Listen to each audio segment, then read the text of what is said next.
Welcome back to our channel Divya Sharma kitchens. Om Namah Shivaya. నేను మీ దివ్య శర్మ అండి. ఈరోజు నేను పాలకూర రైస్ చేస్తున్నాను. పాలకూర రైసే కదా, ఇదేమైనా పెద్ద స్పెషలా అని మీరు అనుకోవచ్చు. కానీ అందరూ చేసే విధానం కాకుండా నేను చేసే విధానంలో చేస్తున్నాను. ఇది కొంచెం స్పెషల్గా ఉంటుంది. దీంట్లో గరం మసాలాలు కానీ ఎర్రకారం కానీ ఇలాంటివి ఏవి వాడడం అన్నమాట. ఓన్లీ పచ్చిమిర్చితో మాత్రమే చేస్తాం. ఒకసారి చూడండి, ట్రై చేయండి, బాగుంటుంది. చాలా అంటే చాలా బాగుంటుంది. ఇంటిల్లి బాది తింటారు ఎంత ఇష్టంగా. ఇందులో కావాల్సిన పదార్థాలు చెప్తున్నాను. ఒక పెద్ద కట్ట పాలకూర శుభ్రంగా కడిగేసుకోవాలండి. పాలకూరలోకి పచ్చిమిర్చి, మీ కారం తగినట్టు పచ్చిమిర్చి, అందులోకి వెల్లుల్లి ఎక్కువ ఉండాలండి. ఈ పాలకూర రైస్కి వెల్లుల్లి ఎక్కువ ఉండాలి. వెల్లుల్లి, తెల్ల నువ్వులండి, నువ్వుపప్పు అంటాము. తెల్ల నువ్వులు, ఉడికించిన రైస్. ఇది ఎలా చేయాలో నేను మీకు చూపిస్తాను. ముందుగా పాలకూరని, పచ్చిమిర్చిని, ఇప్పుడు ఫస్ట్ పాలకూరని, పచ్చిమిర్చిని, వెల్లుల్లిని మెత్తని పేస్ట్ చేసుకోవాలండి. దీన్ని ఏం ఉడకబెట్టకూడదండి. అందరూ పాలకూర రైస్ అంటే ఉడకబెడతారు, కానీ పచ్చివే మొత్తం 3 కలిపి మెత్తని పేస్ట్ చేయాలండి. ఈ నువ్వుపప్పుని దోరగా వేయించుకొని పొడి మిక్సీ పట్టుకొని పక్కన ఉంచుకోవాలండి. ఈ లోపల రైస్ ఉడుకుతూ ఉంటుంది అన్నమాట. ఇదిగోండి, పాలకూర, పచ్చిమిర్చి, వెల్లుల్లిపాయ కలిపి 3 కలిపి మెత్తని పేస్ట్ చేశాను. తెల్ల నువ్వుపప్పుని దోరగా వేయించి మెత్తనిగా పొడి చేసుకున్నాము.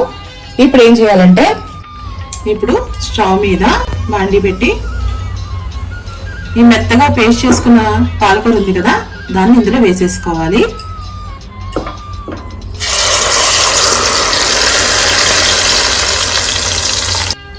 చూసారు కదా, బాండీలో వేసి ఇందులో కొద్దిగా అంత సాల్ట్ వేద్దామండి. దీన్ని పచ్చివాసన పోయి నూనె పైకి తేలే వరకు మగ్గించుకోవాలండి.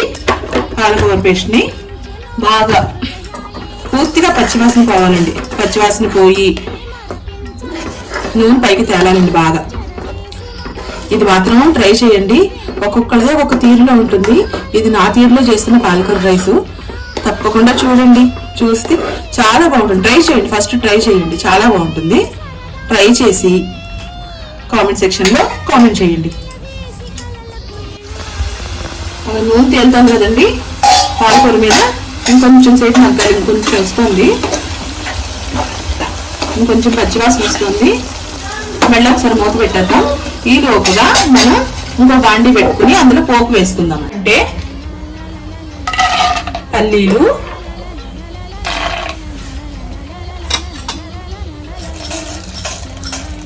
మినపప్పు, శనగపప్పు, అంతేనండి. ఆవాలు వేసుకోకూడదు ఇందులోని. పాలకూర రైస్లో ఆవాలు అసలు వాడకూడదు. ఈ పోపు వేసుకోవాలండి. ఈ లోపున పోపు వేగే లోపున మనం ఇప్పుడు ఉడికించుకున్న రైస్ ఒక పళ్ళెల్లోకి తీసేయండి, చల్లారుతుందని. ఇందులో మనం మిక్సీ పట్టుకున్న నువ్వుపప్పు పొడి ఉంది కదండి, అది జల్లేసుకుందాం. ఫస్ట్ మెయిన్ టేస్ట్ ఈ నువ్వు పొడితోటే వస్తుందండి. ఇది ఎంత వేసుకున్నా బాగానే ఉంటుందండి. ఇది కొంచెం ఎంత ఎక్కువ వేసుకోవాలి. వేసుకున్నాం కదా, ఈ లోపల పోపు వేస్తుందేమో చూద్దాం. ఆల్రెడీ పచ్చిమిర్చి వేసాం కదండి, కొంచెం అంతా మిరపకాయ ఎక్కువ వేసుకున్నామండి. ఎన్నో వద్దు, మళ్ళీ కారం ఎక్కువైపోతుంది.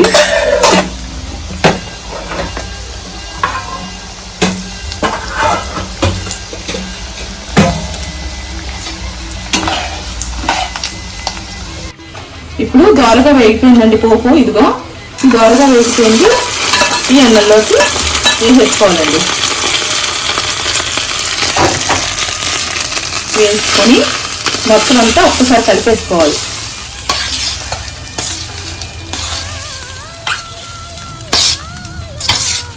పోపు మూపడి మొత్తం అన్నంలోకి మొత్తం కలిసిపోయేలాగా కలిపేసుకోవాలండి. మొత్తం మనం పాలకూర మగ్గి లోపల చేయాల్సిన పని అన్నమాట ఇది.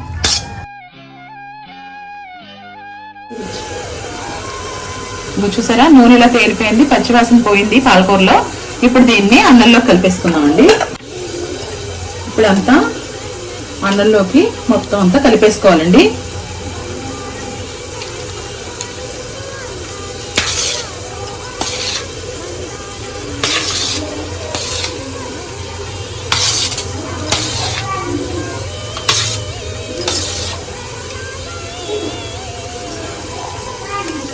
ఇదిగోండి రుచికరమైన పాలకూర రైస్ రెడీ అయిపోయింది.